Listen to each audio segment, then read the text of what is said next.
Good day, students. We'll continue our class on the transfusion of blood. So let's look at question 39. What should the hospital have done to prevent X from showing the symptoms described above? Patient X would have A. undergone an agglutination test, B. been asked for the blood group, C.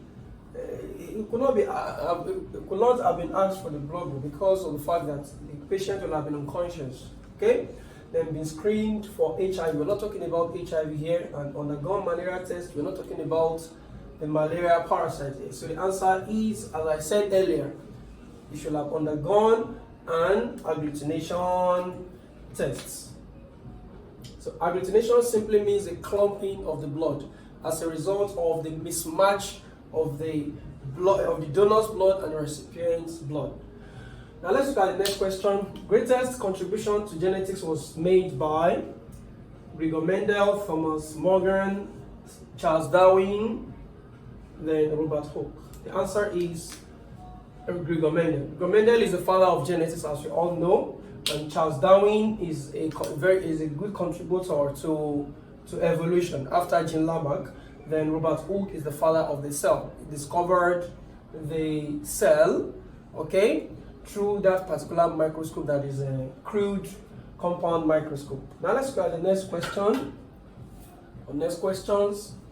We have number 41. The exchange of genes between homologous chromosomes is called dash. A, crossing over, B, back cross, C, test cross, then we have mutation, D. The answer is crossing over.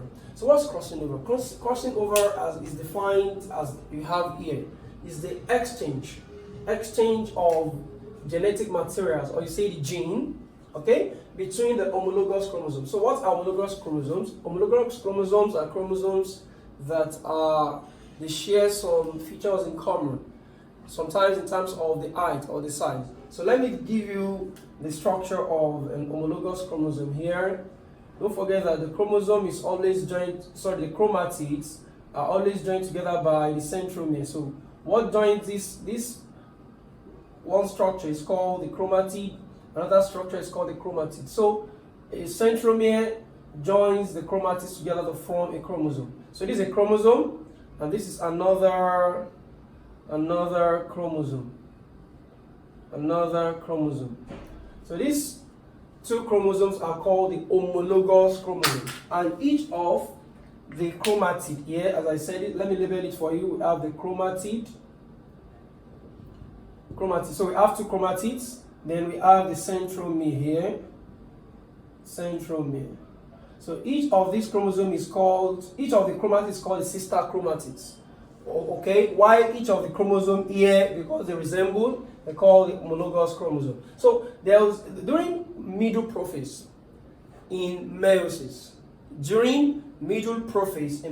what's the prophase? Prophase is a stage in meiosis or mitosis where the chromosome become prominent, become visible enough to be seen as two chromatids.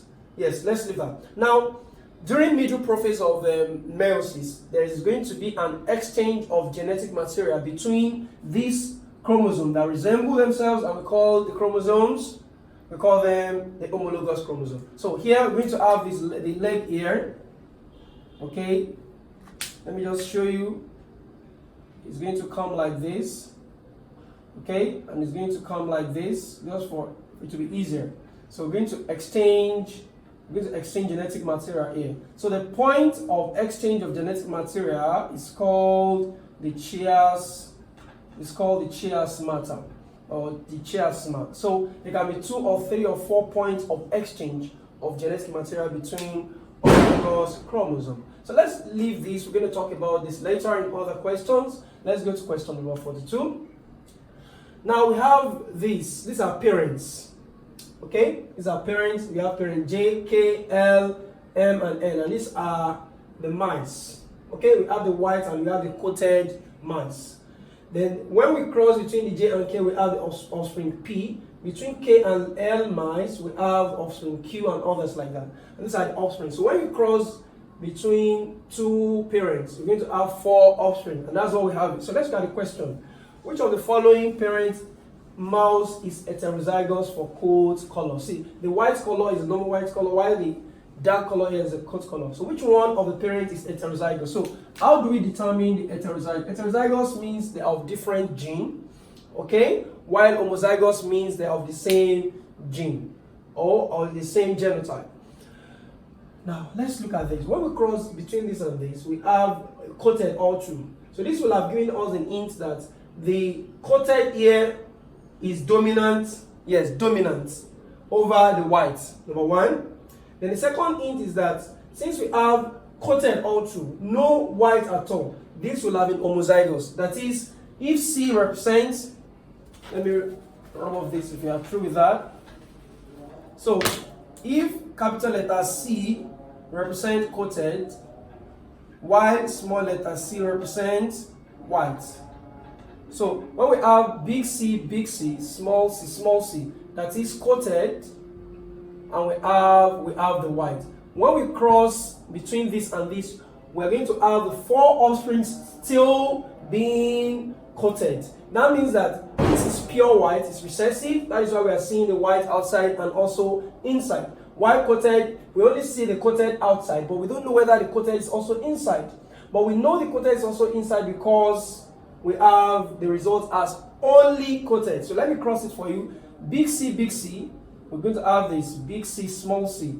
Then we have big C, small c. We have big C, small c. And we have big C, small c. So here is coated because the big C coated is dominant over the small c. Then everyone here is what is coated all through. So this cannot be our answer. However, when we look at the L here, it's also coated, but we don't know whether it is heterozygous. That is, we have the coated and non-coated inside. But we look at the offspring.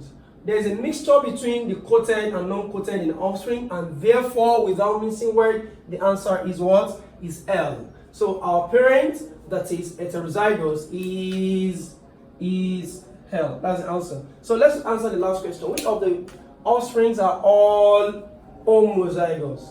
Which of the offsprings are all homozygous? We have all homozygous. We have the P. Let's look at the P here. The P cannot be all homozygous.